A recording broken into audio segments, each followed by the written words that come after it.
Brian, another home win, another 3 points towards safety, and a battle of a game today. Yeah, no, absolutely. Do you know what, Andy? I think I need to start with an apology for not mentioning the fans that came to Truro last week. There've been different class R fans all season, especially the away fans travelling up and down the country and supporting us and making noise. And it was poor of me to forget or not to mention them after that journey. So apologies first and foremost for not mentioning them. My head was scrambled with the referee's performance that day. But now the fans are first class at Salisbury Football Club, and thanks once again for their support away at Truro, and obviously today they were massive. I'll take some blame for that as well because I didn't ask you. Performance today, it was a battle out there. We'll put some context into it as well. There's been a bug going around the squad, so you've not exactly got a large number of players to pick from. No, look, we're a small squad anyway, aren't we? With where we're at, and just out of the blue, just ripped through the team. I think you had Browner playing ill. You had Finn Tonks unavailable. Craig Fazamade playing ill. Owen Daw playing ill. And there was a couple others who are feeling under the weather. But these lads were seriously ill. And Josh Summerton, he was unavailable. He'd had an issue with his hamstring. So, you know, we're scrambling around to try and fill a bench. We've got Theo on it at one point, Callum Hart, and almost myself. Thank God that didn't happen. But no, it's the context of that win is massive. The credit all goes to the boys and their ability to stand up to adversity and not feel sorry for ourselves, and not become victims. We needed a proper men's performance out there, and I couldn't be more delighted with the desire from the boys to give all they can for this football club to try and achieve our goals.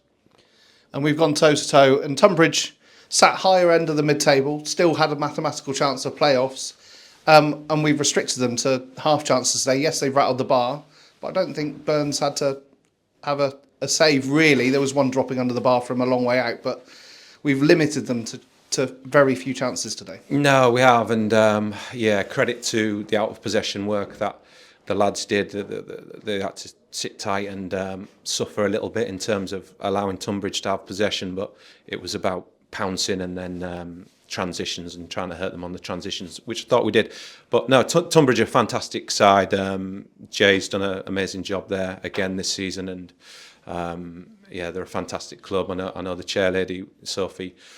She's a fantastic lady who runs a fantastic football club, and they've had a great season. So it was always going to be difficult, but I think all credit goes to our lads today. It was the pressure was on us massively, and to produce after, you know, not being so good at home this season, to grind out that win. It wasn't one for the purists, definitely.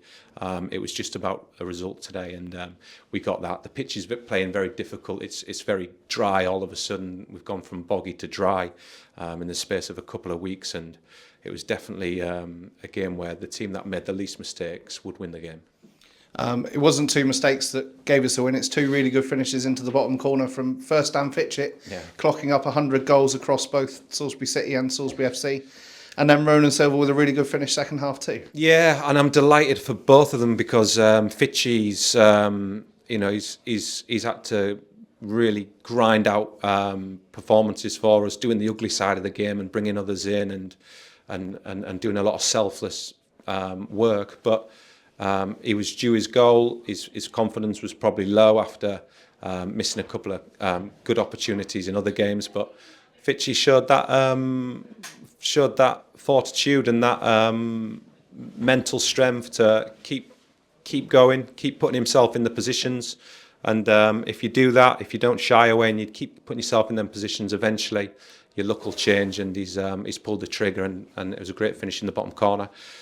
And I'm delighted for Ronan as well. Ro's been a real project for us this season. I think when he started, he was very. I'm not going to say raw because the lads all take the mickey out of me when I say raw. So he was he was a really talented player, but we needed more end product from him. And you're seeing that now. He's bringing it to the table. He's getting his opportunities. He's creating assists, and he's slotting the goals away. So delighted for him as well. He's having a really fantastic season.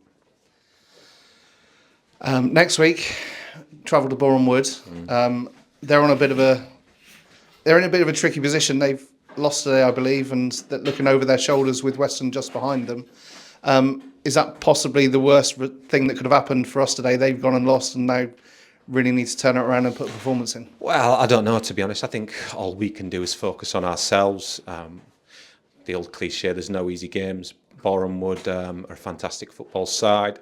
Who are ready to be promoted. They've got the infrastructure, they've got the players and everything. So it's going to be as tough as it gets, and we'll prepare for the best Boreham Wood side, and just try and put our game plan on them and see where that takes us. We're really at the business end of the season now, and it's all about results, and we'll go there and try and get a result. Thanks, Brian.